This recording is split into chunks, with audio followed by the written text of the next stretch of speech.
What's going on, guys? My name is Wade with TechDaily. So I've had the Samsung Galaxy M31 for a few weeks now, and unlike a vast majority of other YouTubers who have this phone who are primarily based in India or Asia, I'm probably one of the few people here in the US who have had the chance to experience this device firsthand so far. And after using the M31 now for a while, the thing that strikes me the most about this phone is just how well it would do here in the US. It's an awesome phone, and it's probably the best overall value, the best bang for your buck device that's out right now. And it's going to do really well this year in the international market. But folks in the US probably won't get to experience this hidden gem at all, and that's a shame. Now, here in the States, Samsung does offer a solid array of budget phones with their A series lineup. The new A51 and A71 are great, for example, and we'll probably get a few more budget A series phones later this year. But in my opinion, the M31 is just a better deal. It packs just about everything that the A series phones have, and even a little more, actually,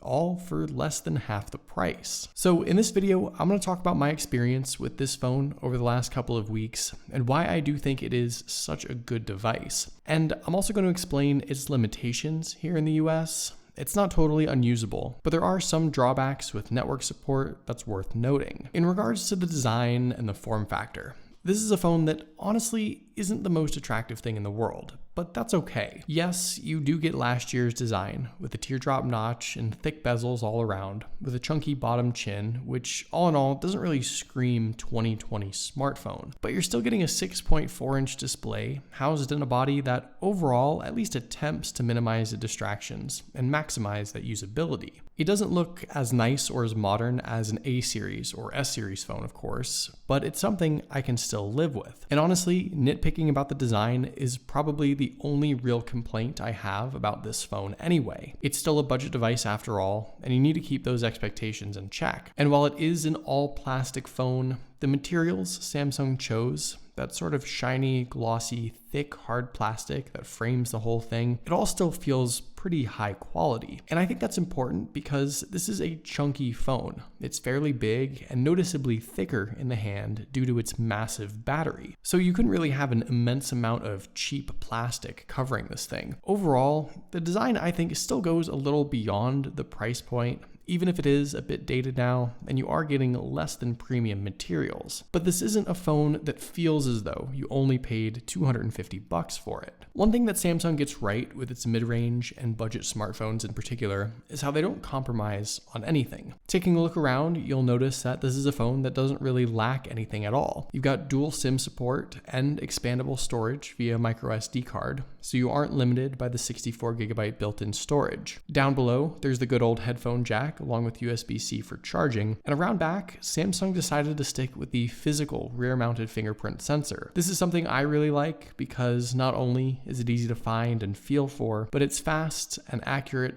and it works 100% of the time. With some of the in-display fingerprint readers I've experienced, especially on the new A series phones, they sometimes just miss the mark. More often than not, my phone is already unlocked via facial recognition anyway by the time I pick it up, but still, having the classic fingerprint sensor is a benefit and certainly not a drawback in any way. The 6.4-inch display on the M31 I think is probably the most striking thing about this phone when you first see it in person. It's a Super AMOLED panel with a 2340 by 1080 resolution that packs about 403 pixels per inch. Sure, it's not pushing the limits on specs or screen technology, obviously, but this is a display that looks good from every angle, and it focuses on the important stuff. It's plenty bright, even outside. It's bold and colorful without being overdone, and while it is just a 1080p display, it's a crisp and sharp-looking screen that offers a viewing experience, which, again, is something you might not expect from a phone at this price point. Keep in mind that Samsung's more expensive A-series phones, like the A71, all have the same 1080 resolution AMOLED panel, which is really surprising. And it sort of begs the question whether Samsung offered more going with the display on a phone like this, or maybe sort of cheaped out on their higher-end mid-range devices. Either way you look at it though, the viewing experience here is probably one of the best features this phone has to offer. The other standout feature, of course, with the M31 is the battery life. Now, the specs are one thing, This phone packs a massive 6,000 milliamp capacity battery inside, which is also why it's a little thicker. We've seen phones with big batteries before, but because of the combination of screen choice and internal specs and better optimized software, this is a phone that I think makes the most of that huge battery capacity. The M31 has lasted me more than 2 days on a single charge through normal use. Web browsing, social media apps, texting, a couple of games here and there. If you aren't a super heavy user, this is a phone that realistically you won't really have to worry about battery life. And here in the US at least,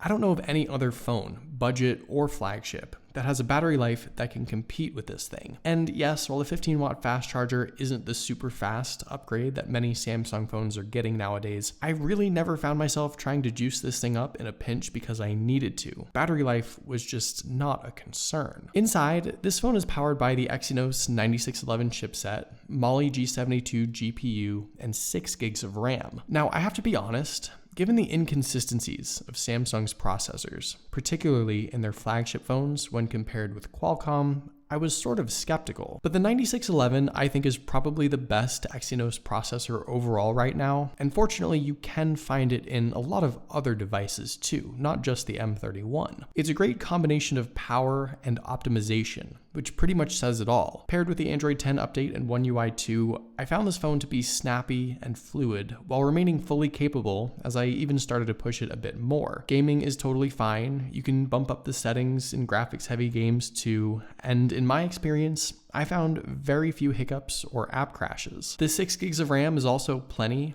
And just as a side note, one thing I like to gauge with these phones is their long-term usability potential. And I have to say, I think with everything offered here, this is a phone that's a solid 2 to 3 year investment, which says a lot coming from a mid-range or budget device. It's just simply not the case with a lot of other phones at this price point. In regards to the camera setup, I feel like I've made almost too many camera comparison videos now at this point that feature this phone up against countless others. So if you want to see a ton of real-world samples, feel free to check out all of those videos. But I'll say this, the M31's quad camera setup is fantastic. The 64 megapixel main shooter, especially when utilizing all of those megapixels, captures a ton of detail, and it takes a great shot in really any condition. The ultra wide angle lens isn't the best, it goes a bit dark at times, and the macro lens isn't something I found very useful. But overall, for a $250 phone, the picture and video capabilities here are absolutely fantastic. And I think it's another thing that sets this phone apart from most other devices. So let's touch on some of the limitations you might face if you're trying to get this phone to work here in the US. First off,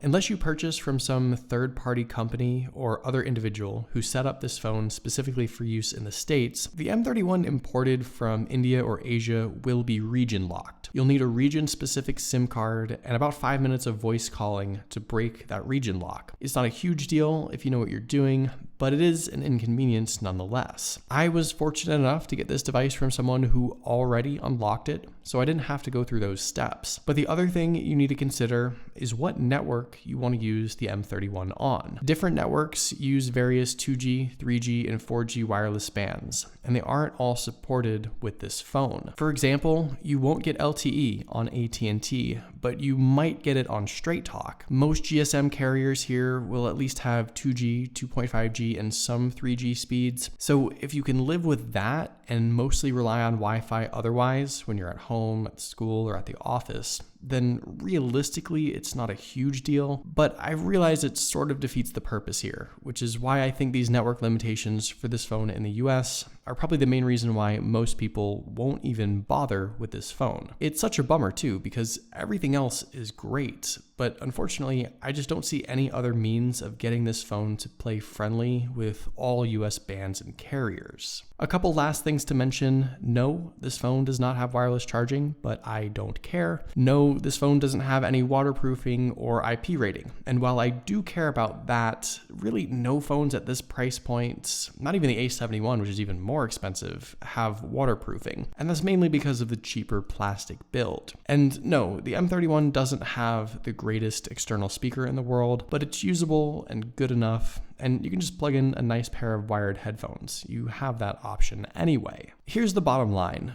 For the rest of the world, India, Asia, and wherever else this phone is fully supported and sold, congratulations, you get to have an amazing device. Seriously, you should buy this phone. You won't be disappointed. It's an incredible value with next to no compromises, and I'm super jealous you guys get to have it. For us here in the States, if you want the M31, there are ways to get it and use it almost to its fullest potential. But for a lot of people, it's probably more trouble than it's worth. And that sucks because I think the M series line is better than the A series line, at least value-wise. And this phone would do amazing here in the US. I'm glad I got the chance to use it, and I know a lot of people are gonna love this phone. I can't recommend it enough overall, and I am excited to see what other M series phones Samsung launches later this year. So there you go. That's everything you need to know about the M31. What do you guys think? Is this the phone for you? Let me know down in the comments below. I'd love to know your thoughts, of course. But hopefully you guys did enjoy this video. Be sure to follow TechDaily on Twitter and subscribe to the TechDaily YouTube channel if you haven't already, and I'll see you guys later.